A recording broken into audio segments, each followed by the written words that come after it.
अस्सलामुअलैकुम।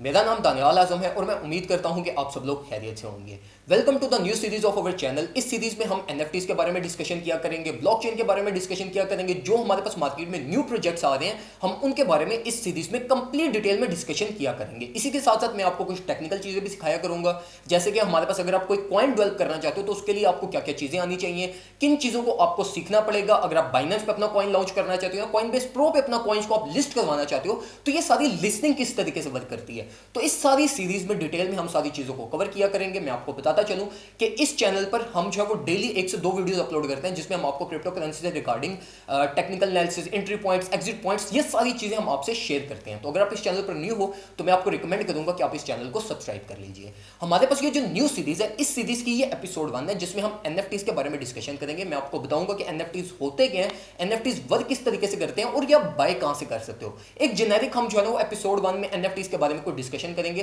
ताकि अगर आप में से कोई भी लोग एनएफटीज को बाय करने का सोच रहे हो तो वो एक अच्छा डिसीजन ले सकें। डायरेक्टली हम कुछ डिस्कशन करते हैं हम एनएफटीज के बारे में। एनएफटीज हमारे पास नॉन फंजिबल टोकन्स होते हैं और ये हमारे पास ब्लॉकचेन के नेटवर्क पे रन करते हैं। अब एनएफटीज को एक्सप्लेन करने के लिए मैं आपको एक छोटी सी एग्जांपल दूंगा जो आपके सारे डाउट्स क्लियर कर देगी। अगर आप आज से 500-600 साल पहले चले जाओ तो उस टाइम पे क्या होता था, एक पेंटिंग का बहुत ज्यादा रिवाज होता था। हमारे पास बहुत बड़े बड़े आर्टिस्ट होते थे जिनकी पेंटिंग्स बहुत हाईली प्राइस में सेल होती थी और लोग बाय करते थे तो उनको अपने घर में डिस्प्ले करते थे। और उनके जब बच्चे या पोते वगैरह जो बड़े होते थे तो वो क्या करते थे, उनको निकाल के क्या करते थे, ओपन मार्केट में सेल ऑफ कर देते थे। तो वो वाला जो सिमिलर कॉन्सेप्ट था ना हमारे पास कि आपका कोई आर्ट है, कोई सी आर्टिस्ट ने आपके लिए कोई अच्छी सी चीज बनाई है, आपने उसको ओपन मार्केट में बाय किया, आपने उसको होल्ड किए रखा है, आपने उसको डिस्प्ले में रखा है। यही सिमिलर कॉन्सेप्ट हमारे पास जो मॉडर्न वर्ल्ड में है वो है हमारे पास एनएफटीज में। अब एनएफटीज में इस चीज की क्या जरूरत पड़ी हमारे पास, देखो आज से जो प्रीवियस आर्ट था उसको अगर आपने स्टोर करना है तो उसके लिए आपको बहुत सारी रिक्वायरमेंट्स चाहिए होती थी कि आपका अगर पिकासो की कोई पेंटिंग है तो वो आपकी चोरी ना हो जाए, उसको एक सर्टेन कंडीशंस में आपको रखना पड़ता था, वेदर उसका चेक करना पड़ता था कि डैमेज ना हो जाए, हमारे पास चोरी ना हो जाए, आपको उसके लिए बहुत सारी रिक्वायरमेंट्स करनी पड़ती थी। अब इन सारी चीजों को जो ओवरटेक किया हमारे पास वो हमारे पास किए एनएफटीज ने। अब एनएफटीज क्या होते हैं, एनएफटीज वर्क करते हैं ब्लॉकचेन के नेटवर्क पे जो कि आपके पास अनएडिटेबल होते हैं, आपके पास कोई उसमें ग्लिच प्रोड्यूस नहीं हो सकता, ना आप कोई एनएफटी चोरी कर सकते हैं ना स्वैप कर सकते हैं। तो ये कंप्लीटली सेफ्टी है जो आर्टिस्ट को मिलती है और आर्टिस्ट क्या कर सकते हैं, इसको ओपन मार्केट में सेल ऑफ कर सकते हैं बिडिंग करवा के और उसके बाद with the passage of time उस आर्ट की प्राइस इंक्रीज करती है। तो ये हमारे पास एक बेसिक कॉन्सेप्ट है एनएफटीज का कि एनएफटीज होते क्या, वर्क किस तरीके से करते हैं। हम इसको डिटेल में आने वाली एपिसोड्स में भी डिस्कस किया करेंगे, लेकिन मैं आपको इस एपिसोड में एक जेनेरिक ओवरव्यू थोड़ा सा समझा दूं।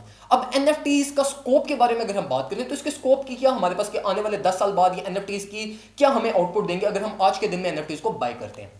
देखो अगर फॉर एग्जांपल आज से 10 साल पीछे चले जाओ, आप 2008-9 में जब ब्लॉकचेन का नेटवर्क स्टार्ट हुआ था, हमारे पास क्रिप्टो करेंसीज मार्केट में आई तो किसी ने इसको बिलीव नहीं किया था, किसी ने इस पर ट्रस्ट नहीं किया था। सब लोग कहते थे कि ये स्कैम है और ये जो है ना वो 1 साल 2 साल में ये सारी चीजें एक्सपायर हो जाएंगी। लेकिन अगर आप आज देखो तो हमारे पास जो एक सेफेस्ट वे ऑफ ट्रांजैक्शन है, safest way of store of value है, वो हमारे पास है क्रिप्टो करेंसीज। तो ये जो चीजें हम इसको एक्सपेक्ट कर सकते हैं कि ये आने वाले टाइम पे एक बहुत अच्छा आउटपुट आपको देंगी।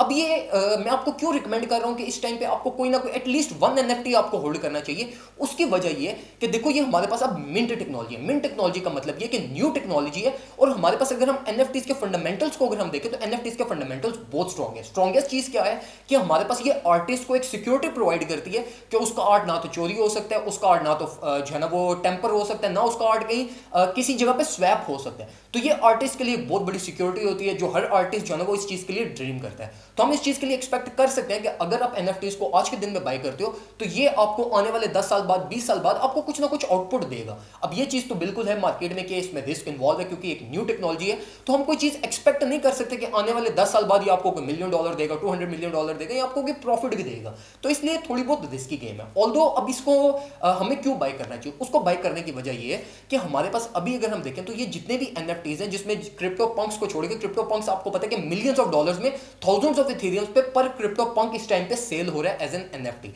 तो हमारे पास इस टाइम पे मार्केट में ऐसे एनएफटीज भी अवेलेबल हैं जो हमारे पास इस टाइम पे $100, $30, $50 या हमारे पास कुछ एथेरियम में भी हमारे पास अवेलेबल है। तो मैं आपको रिकमेंड करूंगा कि एटलीस्ट आपको कुछ ना कुछ जो है वो $40-50 वाला एक एनएफटी आपको भी होल्ड करना चाहिए, क्योंकि हमारे पास आने वाले टाइम पे आपको नहीं पता कि इसकी डिमांड कितनी ज्यादा बढ़ सकती है। जिस तरह हमारे पास क्रिप्टो करेंसीज में हुआ, हमारे पास क्रिप्टो करेंसीज आपको पता है बहुत लेट आई, 2018 के बाद मैक्सिमम ट्रेडर्स प्रोड्यूस हुए पाकिस्तान में।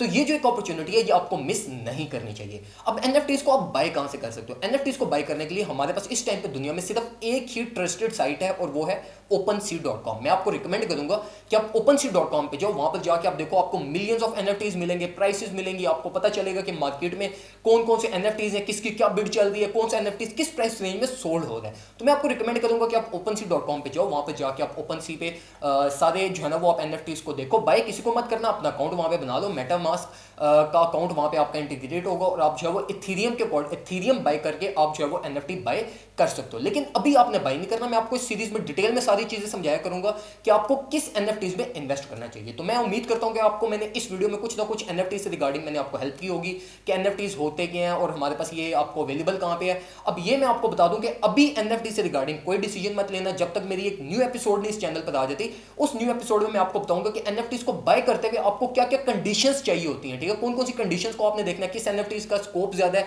ये कौन से NFTs ऐसे हैं जो आपको at the end of the day, at the end of the year आपको प्रॉफिट दे सकते हैं। तो उम्मीद करता हूं आपको वीडियो पसंद आई होगी। वीडियो पसंद आई, वीडियो को लाइक करो, कमेंट सेक्शन में कोई और चीज पूछना चाहते हो मेरे से वो पूछो, और मुझे लाजमी रिकमेंड करना कि मैं आपको किस तरीके से इस सीरीज में लेकर चलूं। थैंक यू सो मच, अपना ख्याल रखें, अपने घर वालों का ख्याल रखें, अल्लाह हाफिज़।